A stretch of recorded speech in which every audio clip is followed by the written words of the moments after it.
Okay, guys. So for today's training, we're going to talk about polarity in business. And there's a couple of things I want to touch on with this. One is um, what we believe around masculine and feminine energy and being in the feminine polarity. And if we can run our business 100% from our feminine, or if we do need to employ masculine energy. And some of you already know my thoughts on this, but I'll share them again in this training. And then the second thing I want to talk about is polarity in the sense of like really owning your voice and not getting friend zoned. So not friendship is great, but friendship is not magnetic. We aren't like when we're wanting to magnetize our partner, we don't do it through friendship. We do it through becoming their counterpart, through being the opposite of them. And this is the same thing when it comes to magnetizing clients. It's not that we don't become friends with our clients. It's not that we don't become friends with our partner, but we don't lead with friendship because friendship isn't magnetizing.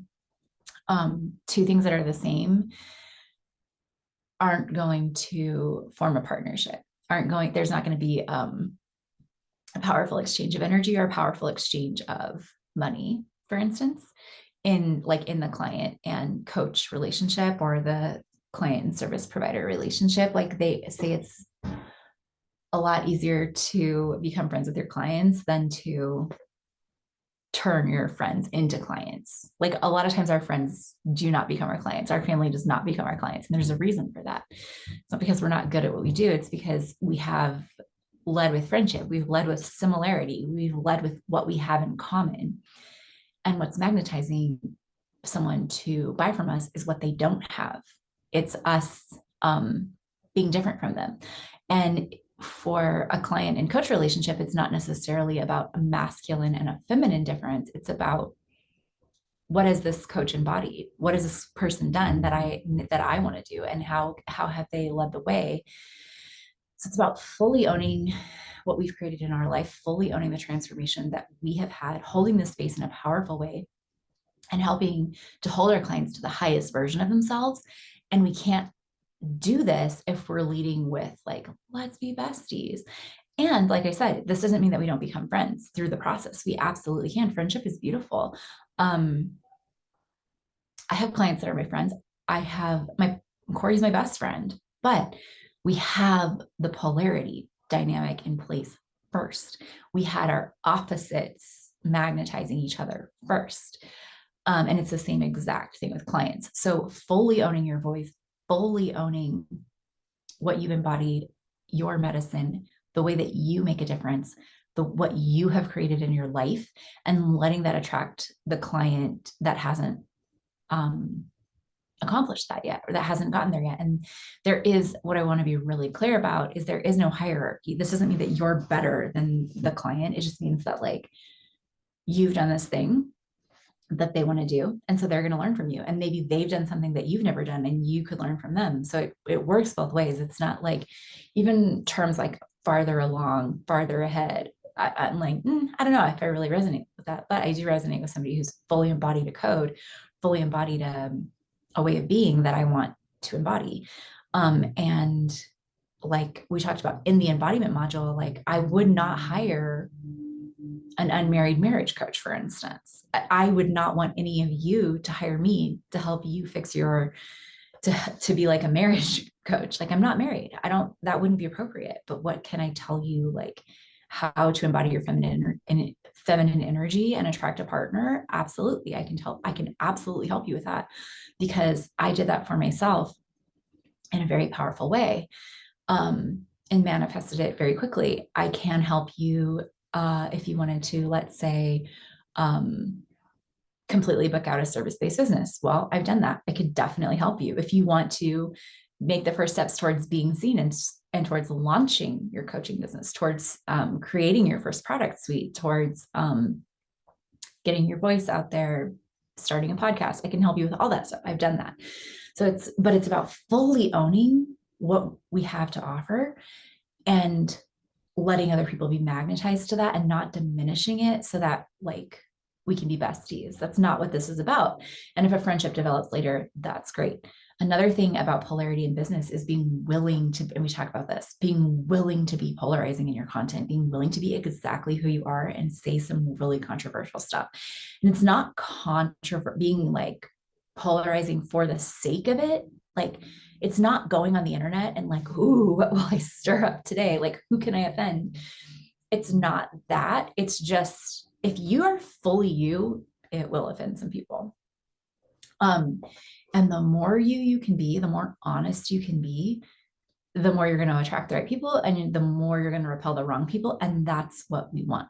We want to be ourselves 100%, even if that's polarizing, even if that's offensive. Hopefully it's polarizing. That's a really great thing to be.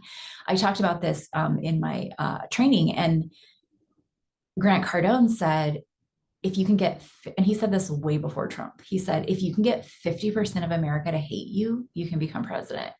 And what he was speaking to is the fact that if you're really standing for something, there's a lot of people that aren't going to like it. But really standing for something is also what gets people to fall in love with you and to create a movement around what it is that you do. So being willing to take a stand, being willing to be unpopular, being willing to say controversial things because it's who you are, not because you're trying to be controversial. And then let's touch on this piece of like, can we be fully in our feminine and run a business? And I'll tell you, I'm still figuring that out. I don't think there's a right answer.